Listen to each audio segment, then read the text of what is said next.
Se dovessi definire la patologia con una singola parola, sicuramente sceglierei la parola rigidità.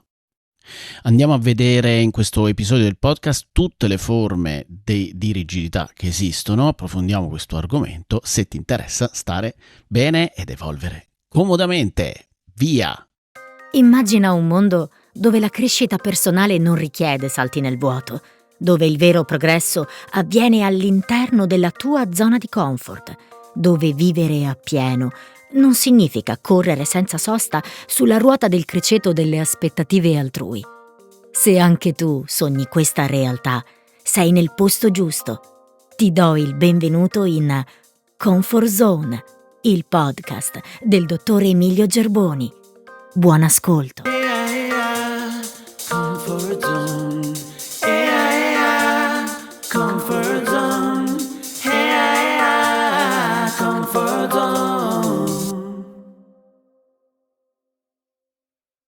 Ciao, io sono il dottor Emilio Gerboni e in questo nuovo episodio di Comfort Zone parliamo di rigidità. La rigidità che fa parte della formula della patologia che ho formulato ed è presente anche nel mio libro La vita inizia nella comfort zone, ma prima di tutto andiamo a citare anche Milton Erickson, l'inventore dell'ipnosi ericksoniana, a cui uno studente poco prima di morire chiese quale fosse secondo lui l'elemento alla base di tutti i problemi umani, la maggior parte dei problemi umani, e lui rispose in maniera secca e determinata: la rigidità.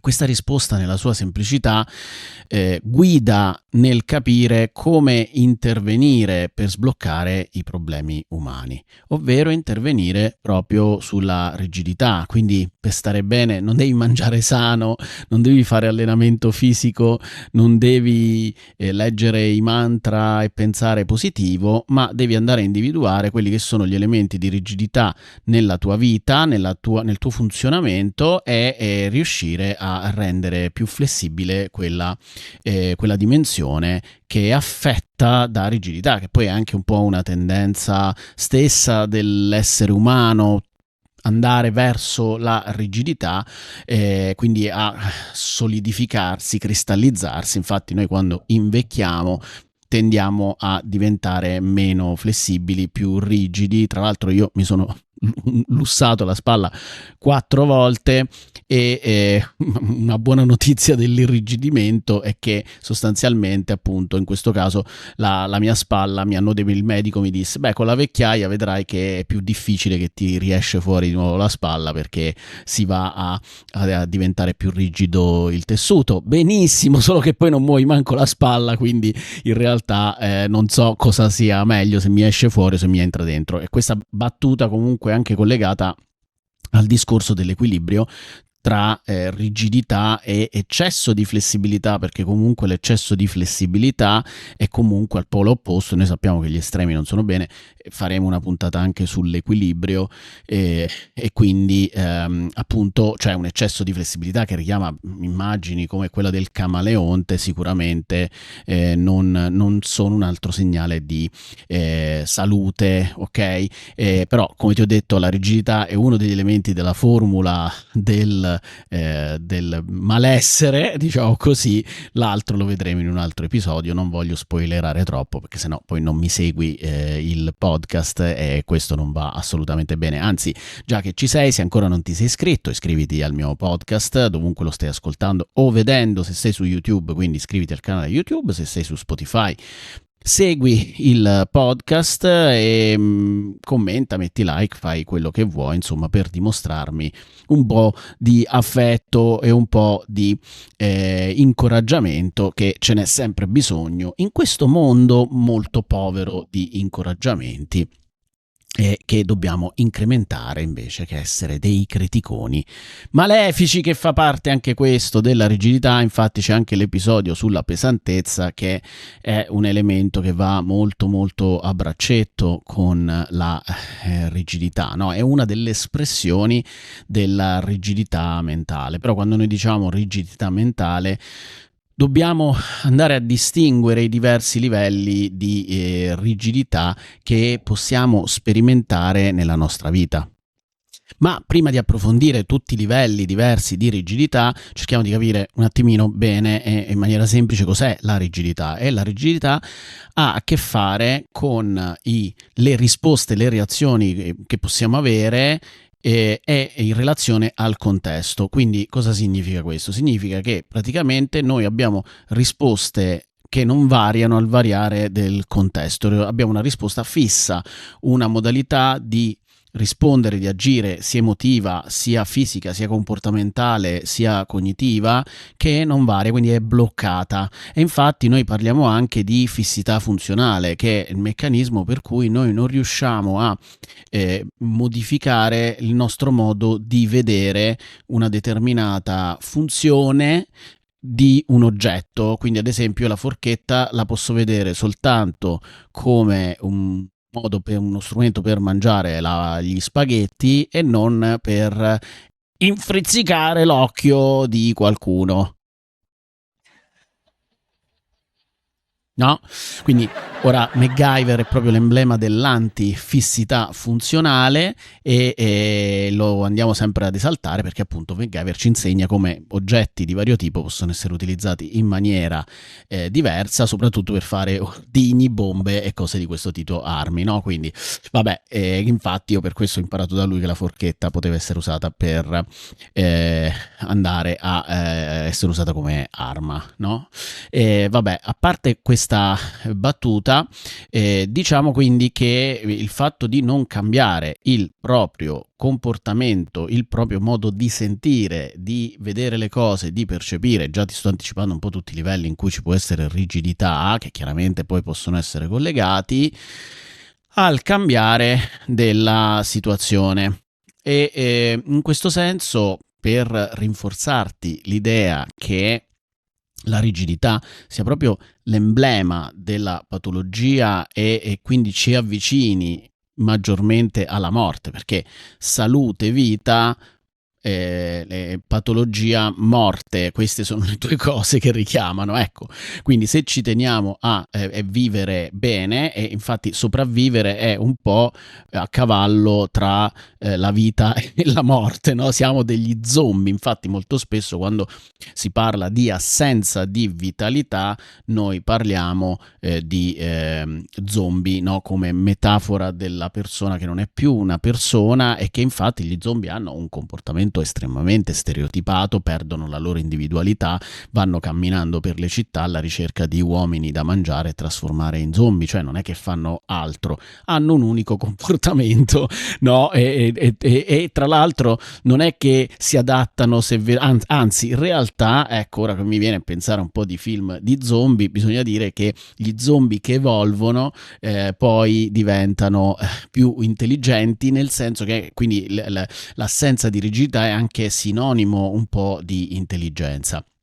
Però l'estremo proprio opposto di diciamo di vita è la morte, quindi lo zombie che cade per terra o qualsiasi altro organismo, e l'essere umano spesso ha il fenomeno, anzi sempre, del rigor mortis, no? Rigor significa rigidità e si riferisce quindi a quel fenomeno biologico che avviene dopo la morte di un organismo, quando i muscoli del corpo diventano temporaneamente rigidi e incapaci di muoversi, e questo avviene perché prima che i tessuti si iniziano a decomporre, il corpo non produce più energia e questo impedisce il rilassamento muscolare, no? Quindi c'è un'energia che permette di rilassare il corpo e il corpo non si rilassa più. Quindi, come vedi, l'idea di stare bene senza rilassamento è un po' difficile, no? Stride l'idea, sono rilassato, immaginati uno, sì, sono felicissimo, sto benissimo, ed è rigido come un palo, no? Tant'è che anche le persone percettivamente rigide sono anche, come dire, c'è anche una sorta di distanziamento, no? Crea una certa distanza, un allontanamento da una persona che manifesta determinate rigidità. Questo non vuole essere squalificante, è semplicemente per dire che la rigidità è proprio un problema che andrebbe ad essere a necessitare di essere disinnescato. Se stai vedendo questo episodio su YouTube potrai vedere che indosso una maglietta dove è rappresentata una morte nera stilizzata, no? Ripresa da Guerre Stellari, cioè un mix tra morte nera e Pac-Man, quindi in realtà è una morte nera flessibile, non è la morte nera quella statica, no? Però la morte nera si chiama morte nera, ok? Non si chiama vita luminosa, no, si chiama morte nera. Ora, non solo perché il suo scopo è quello di portare la morte negli altri pianeti e nelle razze che l'impero vuole schiantare, ma anche perché è un po' un simbolo di rigidità, è imponente e immodificabile, no? È una stazione enorme, pesante, costruita con un design rigido, una struttura fissa, difficile da cambiare e da adattare. È simbolo di controllo ed oppressione, quindi è proprio un simbolo di rigidità in questo senso, nel tentativo di controllare, no? Il controllo è il tentativo di evitare che ci sia una flessibilità nel movimento delle persone, delle società, e quindi mantenere le cose statiche permette un maggiore controllo. Rappresenta quindi un sistema rigido che impone il suo potere senza spazio per flessibilità o dialogo.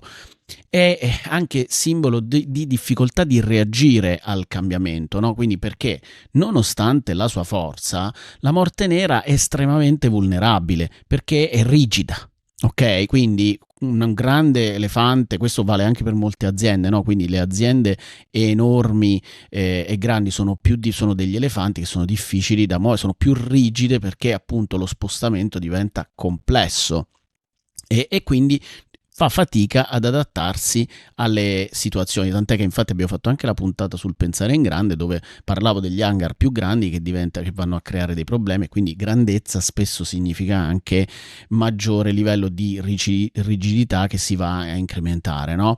E ricorderai come poi alla fine la morte nera muore proprio perché viene trovato il suo punto vulnerabile, quindi proprio come un diamante che, se trova il punto da colpire, si spezza in 1000 frammenti. Ed è una minaccia, quindi, la morte nera, che va contro la libertà, no? Quindi, come molte forme di rigidità mentale, queste bloccano il flusso dei pensieri e quindi c'è l'impossibilità di essere creativi, di essere liberi nella propria espressione, no? Quindi la libertà è antitetica alla rigidità. A questo punto andiamo a vedere un po', a fare una fantastica carrellata delle diverse tipologie di rigidità che sono possibili, a partire dalla rigidità corporea, no? La rigidità corporea di cui grande maestro è Lowen, il quale struttura tutto il suo il suo pensiero intorno alle patologie che partono dal corpo. E cosa va a vedere Lowen? Va a vedere proprio la rigidità del corpo, quindi lui osserva una persona e, osservando le rigidità posturali, di atteggiamento, quindi corporeo, e poi anche proprio le rigidità, diciamo, fisiche di vario tipo, lui andava a individuare quindi un collegamento con le problematiche esistenziali, psicologiche, più strettamente i sintomi, diciamo, problematici che la persona andava a portare come elemento di richiesta di cura. Cioè, le persone non dicevano guarda che mi fa male la schiena perché non era il fisioterapista, oppure non gli dicevano non è che mi raddrizzi la schiena. Le persone che avevano altro tipo di domande all'Owen, e lui diceva aspetta, fammi vedere un attimo come stai messo con la postura, quindi da qua vedo da dove proviene il problema e andiamo a sciogliere quindi queste rigidità, anche facendo un lavoro corporeo che poi andava a lavorare sulla mente. Quindi sicuramente questo è un aspetto importante, anche perché dal punto di vista corporeo la scioltezza corporea è un elemento che solitamente trasmette salute, trasmette benessere. Il fatto che una persona faccia fatica a muoversi, tant'è che infatti nell'espressione corporea il movimento, il ballo sono tutti elementi salutari per noi, no? Quindi invece il fatto di essere uno che lavora in ufficio al catasto, fesso, fermo, rigido, non fesso, magari non è fesso, fermo, rigido sul suo tavolo che non si muove mai, la sedentarietà è anche un altro elemento di rigidità, patologia, quindi non ti sto parlando di fare sport, ti sto parlando proprio di un atteggiamento che si va a incastrare mentalmente e fisicamente.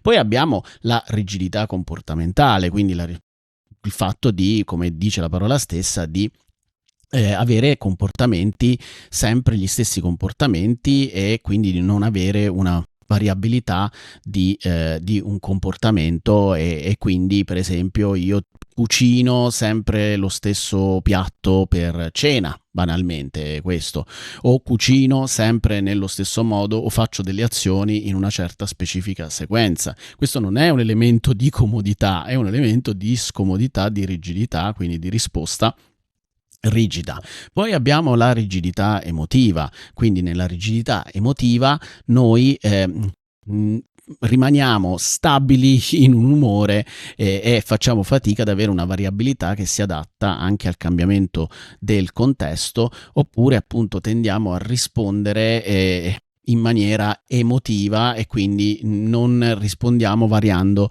anche rispetto ad altri livelli di possibilità di risposta. Quindi una persona che tende a rispondere in maniera emotiva rispetto a una persona che tende a rispondere in maniera razionale. Quindi questo è sicuramente un altro, diciamo, distinzione di tipologia di rigidità che possiamo trovare. Poi abbiamo la rigidità cognitiva. La rigidità cognitiva riguarda il fatto di avere delle convinzioni rigide, fisse, inamovibili. Nessuno ci smuove dal pensare in un certo modo. La terra è piatta e io ammazzo chiunque cerchi di dire che è tonda, no? Quindi cose di questo tipo qua ne vediamo tutti i giorni, no? Di persone che non riescono a slittare o ad aprire la mente, no? L'apertura mentale riguarda proprio anche il fatto di riuscire a muoversi, a introdurre delle nuove idee, dei nuovi modi di pensare, dei nuovi schemi mentali, no? Quindi di riuscire anche a slittare, scivolare da uno schema mentale all'altro. Poi abbiamo la rigidità percettiva, quindi io non riesco che a interpretare le cose, i fenomeni, se non in un dato modo, quindi determinate le risposte le leggo sempre nello stesso modo. Una persona che magari mi scrive determinati messaggi, io li interpreterò sempre in un certo modo e non li interpreterò in maniera diversa, che potrebbero essere segni, che ne so, lo stalker interpreta i segnali di una persona sempre come segnali di attrazione invece che di repulsione, no? In tutti i modi, quindi viene distorta questa lettura, e quindi vediamo come ci sono distorsioni percettive, distorsioni cognitive che sono inevitabili nel momento in cui c'è rigidità, perché altrimenti le cose non tornano, diciamo così. Poi abbiamo rigidità di identità, quindi l'impossibilità di vedersi in maniera diversa, di attribuirsi caratteristiche di personalità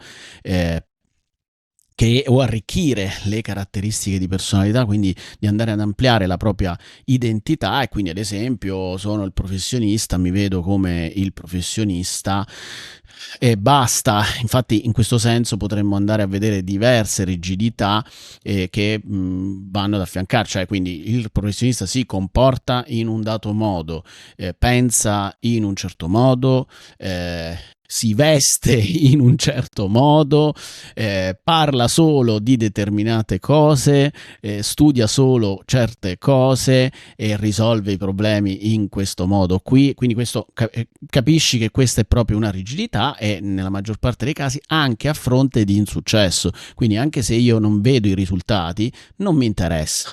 Infatti c'era un famoso aforisma di Nietzsche che diceva: se le teorie non si accordano ai fatti, tanto peggio per i fatti. Ora, in questo caso i fatti non ci riferiamo ai drogati, ma agli eventi della vita, no? Quindi, cioè, nel senso, le cose che accadono, le interpretazioni, che poi le interpretazioni sarebbero le teorie, non vanno di pari passo al cambiamento dei fatti, quindi non si accordano. Noi manteniamo le nostre teorie rigidamente. Infatti le ideologie, no, sono l'antiscienza. Il dogma rappresenta proprio la rigidità, e quindi chiaramente questo va a portare tutta una serie di problemi, proprio perché non permette la flessibilità e di conseguenza la vita. Poi abbiamo la rigidità relazionale, cioè il fatto che nella relazione con gli altri ci poniamo sempre nello stesso modo e per esempio interpretiamo sempre lo stesso ruolo, quindi che ne sono le relazioni sentimentali, affettive, facciamo sempre la croce rossina, facciamo sempre quello dominante, no? Il carnefice della relazione, oppure siamo sempre quelli disponibili e andiamo a strutturare relazioni che sono complementari e sempre le stesse, proprio perché se io riesco a interpretare solo un ruolo, quello che succede è che non potrò che avere un partner che aderisca a questo ruolo. Quindi un medico ha bisogno di un paziente, quindi ha bisogno di malati e di conseguenza il problema è che un comportamento, trattare una persona come un malato, se non lo è non sarà tanto felice di essere il partner di una persona che fa così, no? E quando guarisce poi se ne va, quindi questa è una dimensione importante. Oppure immaginiamo, anche riprendendo l'esempio di prima, se io mi identifico completamente con il mio ruolo professionale, spesso questo avviene anche perché la rigidità nasce anche dal fatto che noi tendiamo a reiterare gli stessi comportamenti, gli stessi schemi abituali mentali, le stesse azioni, il che come vedete è un filo del rasoio la ripetizione come cosa buona, la ripetizione che ci va a creare poi dei problemi, no? Quindi ci vuole un equilibrio anche in questo, no? E per esempio, quindi se io sono identificato completamente con il mio ruolo, che ne so, l'avvocato, mi pongo relazionalmente nello stesso modo, torno a casa e discutere con la moglie e gli parlo come se stessimo in tribunale, no? E magari sono anche un avvocato penalista e quindi la tratto come una delinquente e quindi non penso che sia molto felice. E queste cose avvengono molto più frequentemente, perché se io sono abituato a discutere in un certo modo, è difficile switchare cambiando contesto, quindi andando in un altro contesto ed avere una modalità completamente diversa. Tant'è che anche noi abbiamo questa illusione di switchare nel nostro modo di essere, di diventare da persone che stanno al lavoro a re dei party viver, che andiamo in vacanza, che ne so, lavoriamo 300 giorni e poi dobbiamo andare una settimana in vacanza e quella settimana dobbiamo essere allegri. Ora è chiaro che ci sono tanti fattori che si intrecciano con questa cosa qui, oltre che appunto la rigidità, però sicuramente ecco che un punto fondamentale può essere che la velocità con cui noi siamo capaci di rispondere diversamente a un determinato contesto in maniera pertinente a quel contesto è chiaramente una capacità che ci rende assolutamente più a nostro agio, perché magari se ci metto 10 ore per adeguarmi ad un ambiente, la mia vita sarà più scomoda. Banalmente, mentre dico questo mi viene in mente, no? Chi riesce solo a fare la pupù nel bagno di casa sua e se deve andare fuori non riesce, quindi è un po' questa fatica ad adeguarsi comportamentalmente all'organismo a rilasciarsi in nuovi ambienti, ecco. Quindi questa è un'altra forma di rigidità, no? E quindi poi la rigidità contestuale è il fatto di fronte a una data situazione rispondiamo sempre nello stesso modo e quindi non cambiamo di fronte allo stesso contesto la nostra risposta. Come vedi, tutti questi livelli si vanno ad intrecciare insieme. È bene identificare tutti i propri livelli di rigidità e per andare a fluidificare, a flessibilizzare e a trovare quel punto di equilibrio che ti permette di goderti al meglio quello che stai vivendo, di essere anche più efficace nelle cose che stai vivendo e facendo, e senza andare poi a bloccarti, a comprometterti o per funzionare da una parte non funzioni dall'altra. Quindi questo è un po' il difficile compito dell'essere umano, ponendo attenzione su questo elemento qui, sicuramente la vita non può che migliorare, e sicuramente per intervenire uno strumento fantastico da questo punto di vista, proprio perché l'abbiamo citato all'inizio, è lavorare con un linguaggio e strumenti di ipnosi, perché l'ipnosi lavora proprio sulla flessibilizzazione di quei meccanismi che per risposta adattiva in realtà poi sono andati a bloccarsi e irrigidirci. Benissimo, questo è tutto per questo episodio di Comfort Zone, ti aspetto al prossimo episodio, mi raccomando, se vuoi contenuti extra registrati nella Quiet Mood Academy e troverai la community e compagnia bella. Un abbraccio, stay cushy not pushy e alla prossima dal dottor Emilio Gerboni, ciao! Avete ascoltato Comfort Zone, il podcast del dottor Emilio Gerboni. Per accedere ai contenuti extra del podcast, registrati gratuitamente sul portale della Scuola di Evoluzione Comoda di Quiet Mood all'indirizzo www.quietmood.academy. Se vuoi iscriverci, puoi farlo all'indirizzo email info@quietmood.it. Ti aspettiamo al prossimo episodio. Stay cushy, not pushy.